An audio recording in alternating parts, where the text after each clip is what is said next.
kedatangan pejabat teras manajemen 2024-2025. Boleh langsung saja kita perkenalan dulu ya dari satunya dulu. Oke, halo sobat pemain semuanya. Sebelumnya perkenalkan nama saya Maulana Iqbal. Saya di sini diamanahi oleh mahasiswa umum prodi manajemen sebagai ketua umum himpunan mahasiswa prodi manajemen. Halo men, perkenalkan nama aku Aditya Fakia di manajemen tahun 2024 ini. Aku diamanahi sebagai sekretaris umum 1. Halo Sobat Momen, perkenalkan nama saya Bisa Samaria. Di tahun sekarang saya diamanahi oleh ketum saya sebagai sekretaris umum 2. Halo Sobat Momen semuanya, perkenalkan aku Rahmani Syufa. Pada periode kali ini saya diamanahkan dari ketua umum sebagai bendahara umum 1. Halo Sobat Momen, perkenalkan nama saya Vina Fariza. Pada periode kali ini saya diamanahi oleh ketua umum saya sebagai bendahara umum 2. Nah, mungkin bisa langsung aja kali ya penjelasan tupoksi dari setiap masing-masingnya. Dari siapa dulu? Jadi kita berdua boleh ya. Oke, teman-teman, sebelumnya ketua umum yang mana dari namanya saja sudah ketua gitu. Yang mana ketua juga bertugas atau berfungsi untuk yang pertama mengonsepkan berjalannya organisasi itu seperti apa, yang kedua itu memimpin organisasi seperti apa, yang ketiga bertanggung jawab tentang alur organisasi atau yang ada di dalam lingkup organisasi itu seperti apa, dan yang terpenting bagaimana caranya ketua umum itu memotivasi anggotanya atau semua instrumen yang ada di dalam organisasi. Itu tugas dari ketua umum, yang mana saya juga selalu mengarah pada acuan-acuan tersebut untuk menjalankan organisasi himpunan mahasiswa prodi manajemen. Gitu guys. Oke, mungkin untuk bendahara sendiri tugas dan fungsinya itu tidak jauh berbeda ya tentunya. Sama saja di antaranya itu ada mengelola uang kas masuk, uang kas keluar, terus juga bertanggung jawab atas laporan keuangan dan acaranya. Dan yang berbeda sendiri itu hanya pembagian tugas dari bendahara 1 dan bendahara 2. Kalau bendahara 1 sendiri itu lebih ke pembuatan jurnal dan penyimpanan uang sisa proker atau surplus dari setiap acaranya itu ada di bendahara 1. Kalau di bendahara 2 sendiri silakan. Kalau bendahara 2 itu yang menyimpan nota-nota dari setiap program maupun kegiatan, dan di bendahara 2 itu tempat untuk kayak menyimpan kas dari masing-masing apa ya, kayak divisi ataupun anak-anak yang ada di manajemen pengurusnya atau disimpan oleh bendahara 2. Dan itu juga bendahara 2 kan kayak nyatur pengeluaran dan pemasukan yang tentang pengeluaran umum dari manajemen itu sendiri. Boleh langsung dilanjut aja oleh Sekung.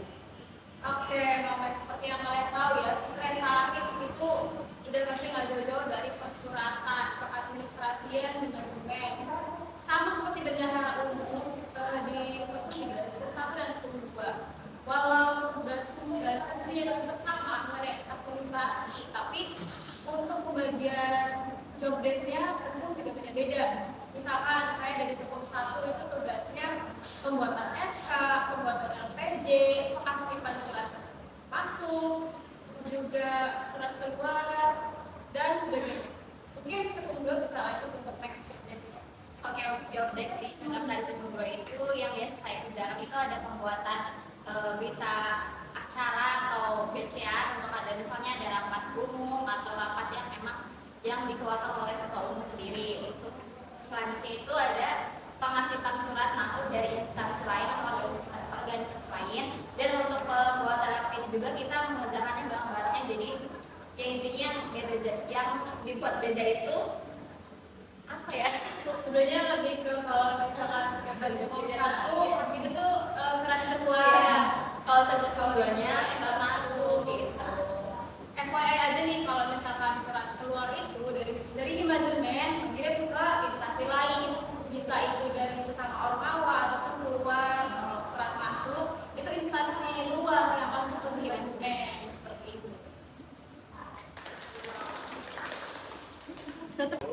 Mungkin kita langsung bacain aja ya pertanyaannya.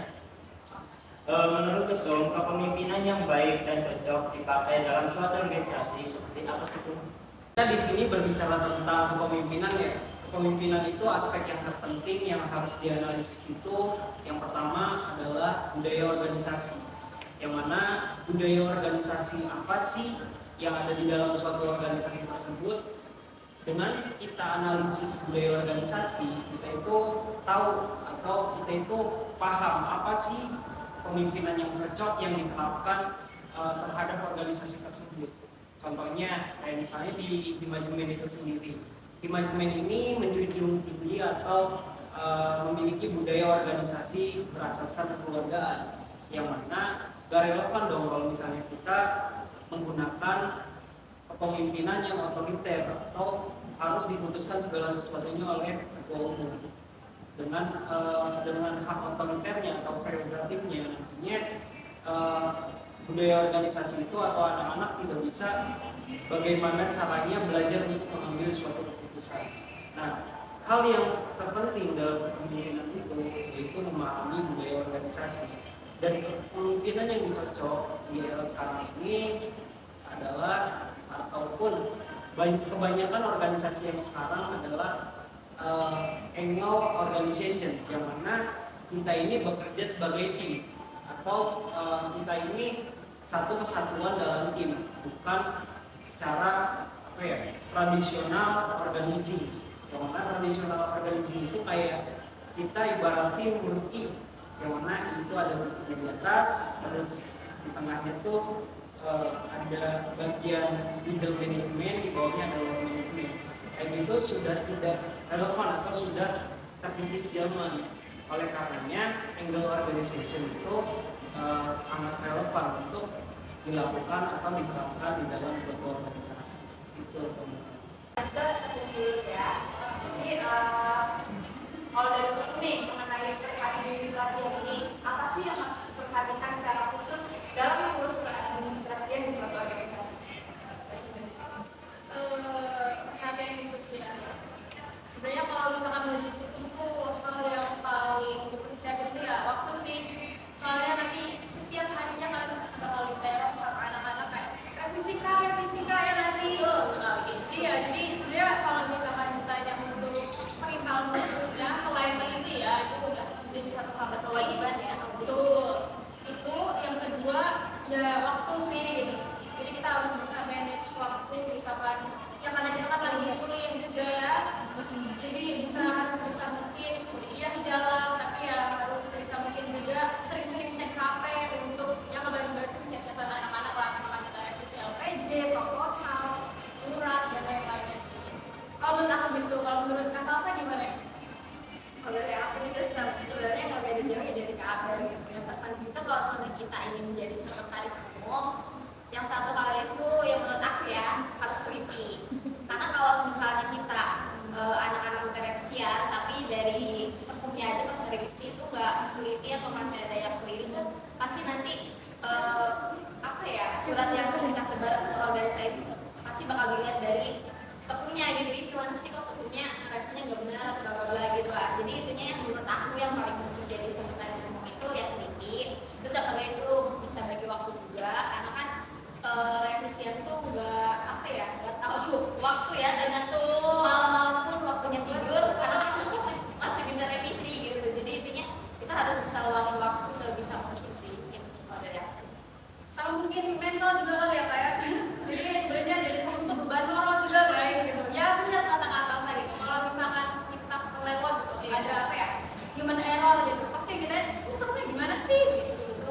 Gak cuma dari manajemen tapi omongan dari orang lain atau delokitnya nggak sih? Itu sih Kak. Jadi kalau misalnya coba kalian mau jadi sekretaris umum harus dengerin tips dari sekretaris umum yang menjelaskan tadi ya guys. Terus kita lanjut ke bendung dulu ya.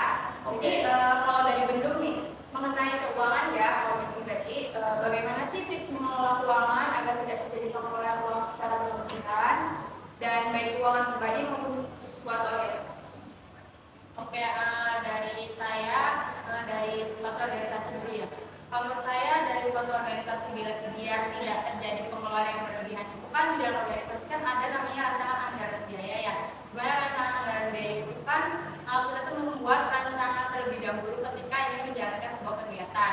Nah misalkan tidak mau terjadi pengeluaran yang berlebih, berarti kalian ketika mau beli sesuatu itu tuh harus sesuai dengan RAB yang udah kalian buat atau enggak bisa di bawah RAB itu. Jadi kalian itu tidak adanya pengeluaran yang akan berlebihan nantinya seperti itu sih.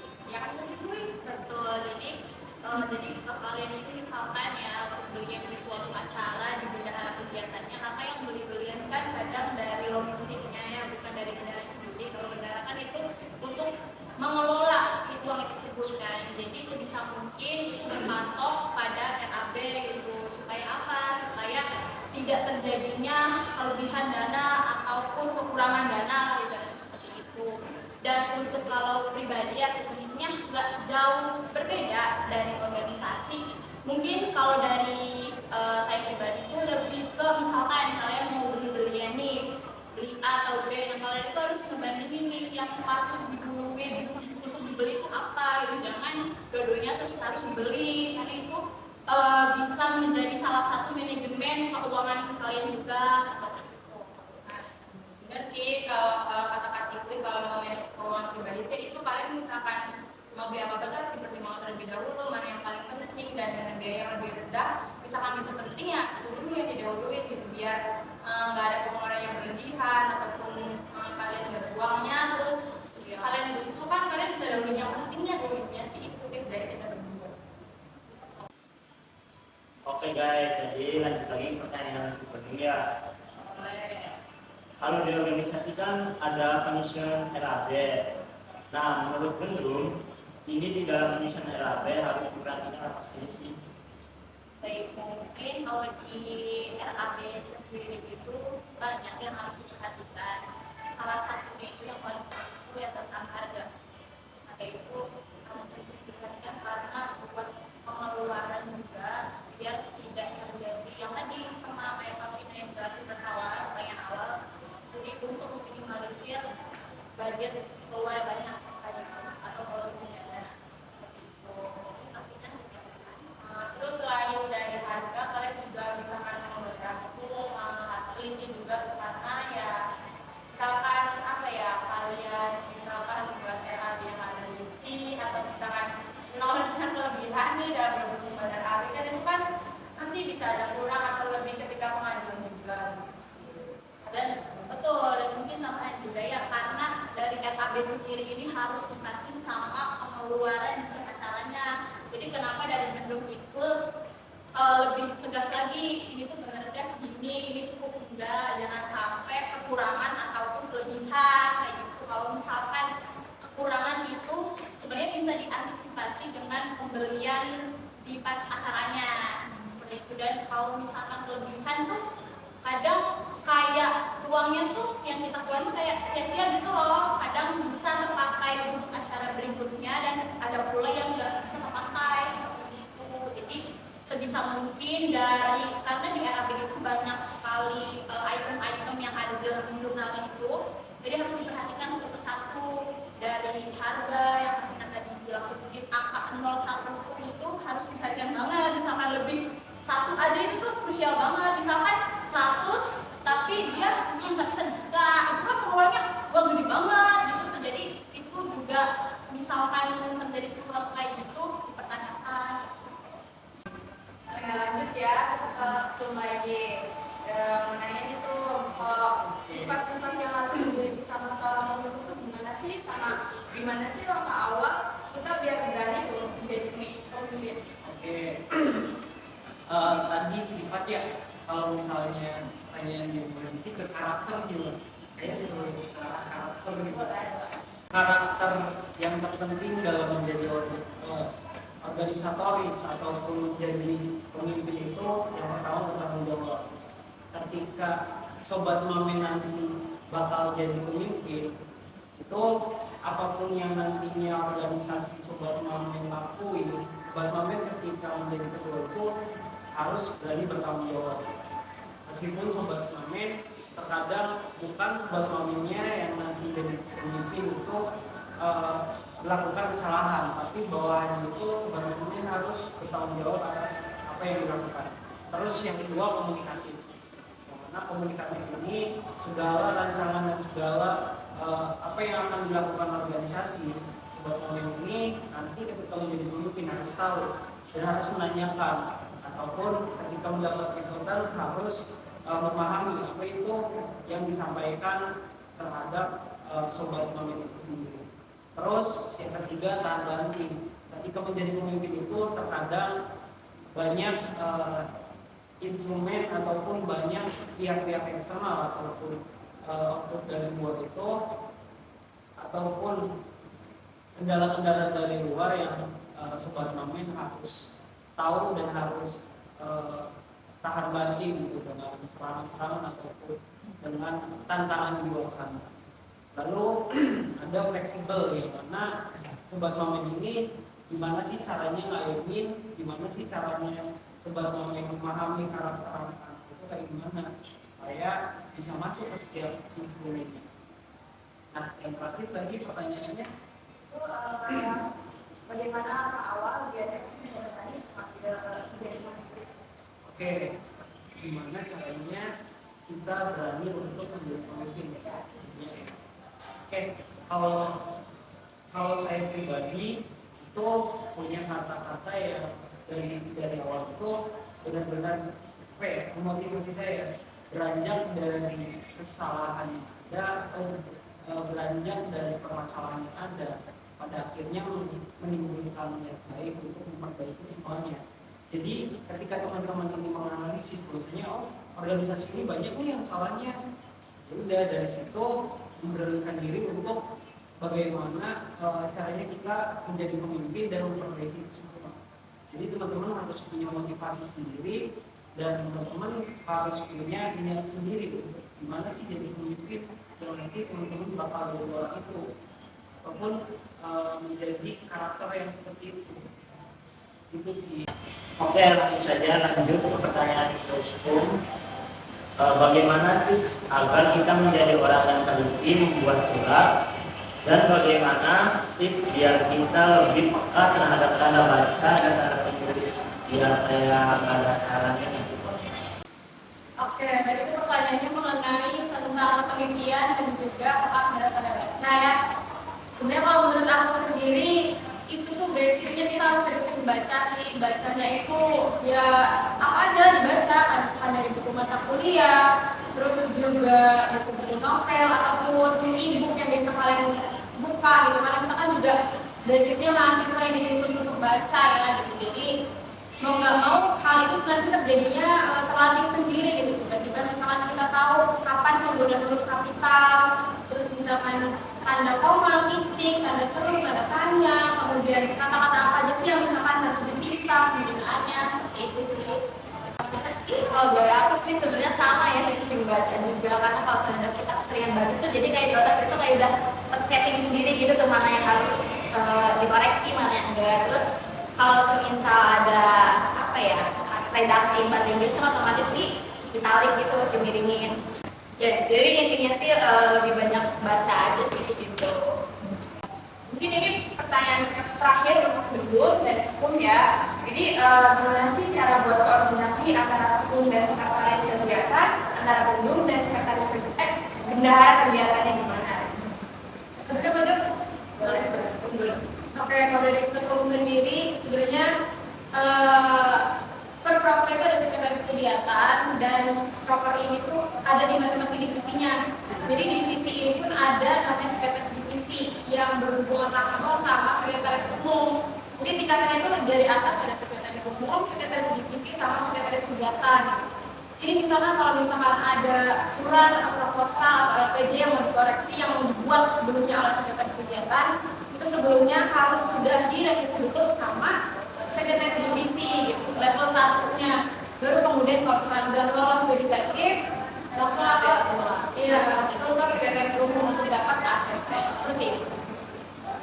Baik, kalau dari langsung aja ya, dari bentuk buat ke bendahara kegiatan itu gak jauh berbeda dari sekretaris umum ke sekretaris kegiatan. Yang berbeda itu hanyalah kalau di sekretaris umum itu ada yang namanya sekretaris divisi. Nah kalau di bendahara umum sendiri itu tidak ada bendahara divisi. Ada bendahara divisi tapi untuk pengumpulan uang kas saja. Kalau untuk pengoreksian RKB dan RPJ segala macamnya itu di bendahara umum gitu, tidak ada yang bercampur dari bendahara divisi. Dan koordinasinya itu yang pertama tuh kita ada yang namanya sebuah grup. Jadi grup ini tuh berguna untuk misalkan di dalam ini tuh ada bendung 1, bendung 2 dan sekretaris bendahara kegiatan 1 dan 2. Nah jadi misalkan karena kita kan nggak setiap harinya ketemu dan nggak mungkin lah kita secara langsung setiap hari atau apa, jadi gunanya grup ini itu yang untuk liputan dari bendahara kegiatannya itu ke bendung seperti itu. Oke, jadi kali ini sesi tanya jawab pada kami selesai. Mungkin ada pertanyaan dari itu. Oke, Sobat Momen ada sedikit yang mau disampaikan. Jadi gini, Sobat Momen jangan sampai takut dengan adanya ujian, karena kita ini bisa karena diuji gitu. Kita terbiasa karena diuji. Jadi jangan sampai takut atau jangan sampai melihat atau menyangka bahwasanya ujian itu menyeramkan. Tapi coba diubah mindsetnya bahwasanya ujian itu adalah suatu tantangan. Jadi teman-teman harus bersahabat dengan adanya tantangan. Gitu ya teman-teman. Oke, mungkin ada sepatah atau 2 kata dari Sekung atau Bendung dari langsung buat periode ini atau untuk next periode.